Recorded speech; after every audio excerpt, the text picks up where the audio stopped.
ओहो कस्तो चिया खान मन लाग्यो यार। ए बुढी चिया बना त। तिमीले पैसाको मारले छु भन्दै मामाले हैकम चलाउने नोकर जस्तो ठान्ने। मैले पनि बिहानदेखि साँझसम्म यो घरमा काम गर्छु। म 2 दिन माइटमा जाम न, यो घरमा कुकुर बियाएको जस्तो लथालिङ्ग हुन्छ। तैँले मलाई सधैँ माइत जाने धम्की नदे है। मैले कुनै नोकरलाई 2000 दिए भने नि यो घर अहिलेको जस्तै स्वर्ग नै हुन्छ। ल त्यसो भए कोही नोकर्नी खोजेर बस, म माइत गएँ। जा तेरो रुखो बोलले गर्दाखेरि म वाक्कै भइसकेँ। तेरो मुख नै हेर्न मन लागेन। जहिले कराह।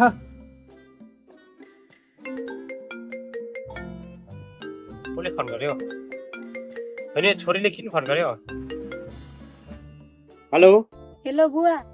बाबा म माइत आउँछु, म योसँग बस्न सक्दिनँ। सधैँ मसँग झगडा मात्रै गर्छ।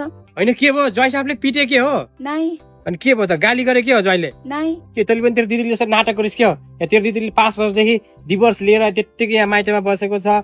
यसो बिहा गर्ने भनेको कुनै राम्रो केटै मिल्दैन। यहाँ घरमा भाइहरूसँग दाइहरूसँग भाउजूहरूसँग झगडा गर्छ मात्रै। यहाँ पनि त्यसैको कारणले गर्दाखेरि दिनदिनै झगडा हुन्छ।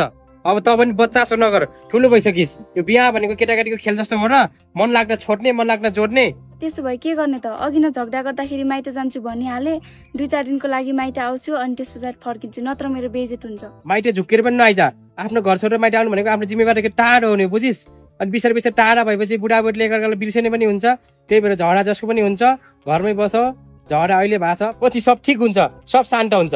दुनियाँमा सबैको यस्तै हुन्छ, झगडा हुन्छ पछि फेरि मिलन पनि त हुन्छ नि। त्यसै गरी जिन्दगी कट्छ। बुढाबुढीमा यतिको शान्ति हुन्छ, झगडा जसको पनि हुन्छ। अनि झगडा पर्यो भन्नेमा त्यत्तिकै चटक्कै छोडेर आउने ज्वाइँलाई यसो गर्दाखेरि उहाँले के सोच्नुहुन्छ? बुढाबुढी भनेको एकले अर्कालाई माया गर्नुपर्छ अनि क्षमा दिनुपर्छ, बुझ्यो? गल्ती मेरै हो, मैले त्यस्तो ठुलो स्वरमा नबोल्नु पर्ने थियो। कहाँ जानु भएको होला? गल्ती उसको पनि त थियो, उसले पनि त फकाउनु पर्थ्यो नि। यस्तो गर्नु पर्यो। साँझ त पक्कै पनि आउनुहुन्छ होला काम गरेर। अब चिया बनाएर राखिदिनु पर्यो।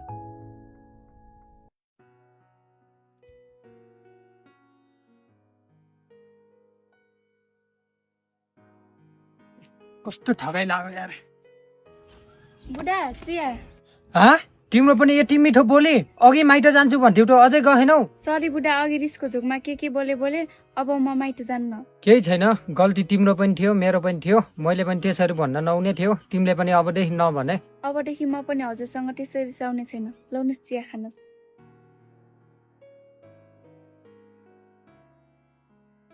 वाउ कति मिठो चिया हो के। यस्तो चिया त मैले कहिले पनि खाएको थिएन।